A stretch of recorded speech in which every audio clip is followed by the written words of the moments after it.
Close your eyes and begin to relax. Take a deep breath and let it out slowly. Concentrate on your breathing. With each breath, you become more relaxed. Imagine a brilliant white light above you. Focus in on this light as it flows through your body. Allow yourself to drift off as you fall deeper and deeper into a more relaxed state of mind. Now, as I count back from 10 to 1, you will feel more peaceful and calm. 10, 9, 8, 7, 6. You will enter a safe place where nothing can harm you. 5, 4, 3, 2. If at any time you need to come back, all you must do is open your eyes. 1. Safe in the light that surrounds me, free of the fear and the pain. My subconscious mind starts spinning through time to rejoin the past once again. Nothing seems real, I'm starting to feel lost in the haze of a dream. And as I draw near, the scene becomes clear, like watching my life on a screen. Hello, Victoria, so glad to see you, my friend. Langit sore menggantung kelabu di atas rumah Nicholas. Hujan baru saja berhenti, tapi udara masih berat dan lembab, seolah ikut menyimpan beban pikirannya. Di kamar yang sunyi itu, seorang pria muda duduk termenung di depan meja kayu penuh coretan. Namanya Nicholas, 29 tahun, seorang pria yang hidupnya tampak biasa.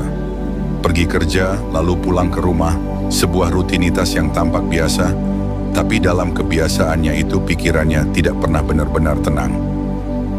Sudah berminggu-minggu ia diburu mimpi yang sama, selalu tentang seorang wanita bergaun putih, berdiri di tepi jendela dengan tatapan sedih, selalu diakhiri dengan suara teriakan dan pintu yang dibanting keras. Dan yang paling membuatnya gelisah adalah ketika wanita itu memanggil namanya. Nicholas. Ia tidak mengenalnya, tapi setiap kali bangun, matanya selalu basah. Ada sesuatu dalam mimpi itu yang terasa terlalu nyata. Nicholas adalah tipe orang yang skeptis, tapi juga sensitif. Ia bukan orang yang percaya pada hal mistis, tapi terlalu rasional untuk menganggap semua ini kebetulan. Dalam kesehariannya, ia sering mendengarkan musik klasik sambil membaca jurnal psikologi, berusaha mencari penjelasan ilmiah untuk hal yang ia rasakan sendiri. Namun malam demi malam, suaranya semakin jelas, dan rasa penasaran berubah jadi obsesi. Atas saran temannya, Nicholas akhirnya menemui Dr. Barrett, seorang hipnoterapis paruh baya yang dikenal karena kemampuannya membuka memori tersembunyi dalam pikiran pasien. Ruang praktiknya tenang, dipenuhi aroma kayu manis, dan suara jam antik berdetak lembut di dinding. Dr. Barrett menyambutnya dengan senyum tipis. "Jadi kau bilang, mimpi ini selalu sama?" Nicholas mengangguk. "Sama, tapi terasa bukan mimpi. Saya bahkan bisa mencium bau parfumnya, mendengar langkahnya di lantai kayu." Dr. Barrett menatapnya lama, seolah menimbang sesuatu.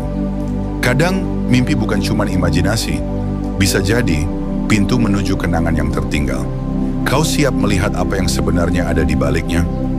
Setelah ragu sejenak, Nicholas mengangguk pelan.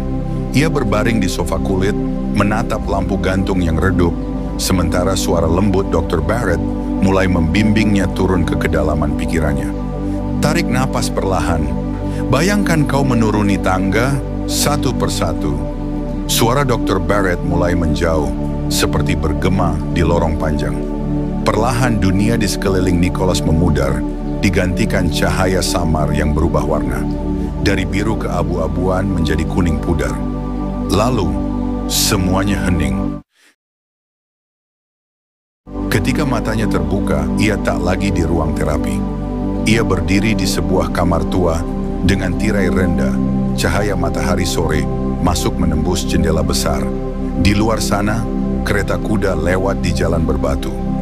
Di cermin tua di depannya, ia melihat dirinya sendiri.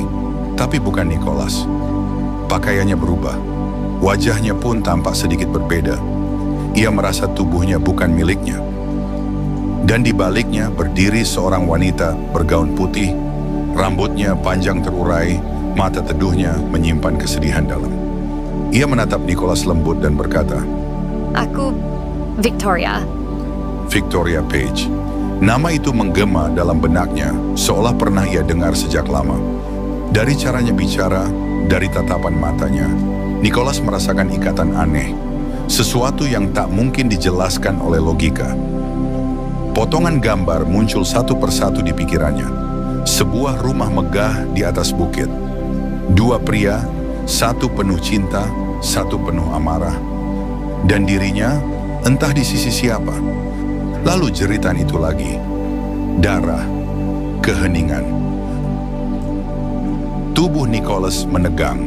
Ia ingin lari, tapi dunia berputar cepat, memudar dan lenyap. Tiba-tiba ia kembali di sofa dengan Dr. Barrett menatapnya cemas. "Kau baik-baik saja?" tanya sang dokter. Nicholas terengah, matanya kosong menatap langit-langit. "Saya melihat seorang wanita, Victoria, seolah dia memanggil saya kembali." Dr. Barrett diam lama sebelum berkata, "Kadang masa lalu berusaha berbicara, kau hanya perlu mendengarkannya." Nicholas menatap keluar jendela. Langit telah gelap. Tapi entah kenapa ia merasa satu bagian dari dirinya baru saja terbangun setelah lama tertidur. Malam itu, di buku catatan kecilnya, ia menulis satu kalimat. "Aku harus menemukan Victoria." Dan sejak malam itu, hidup Nicholas tak lagi sama. Regresi pertama itu bukan akhir, tapi awal dari sesuatu yang besar, tragis, dan tak bisa dihindari.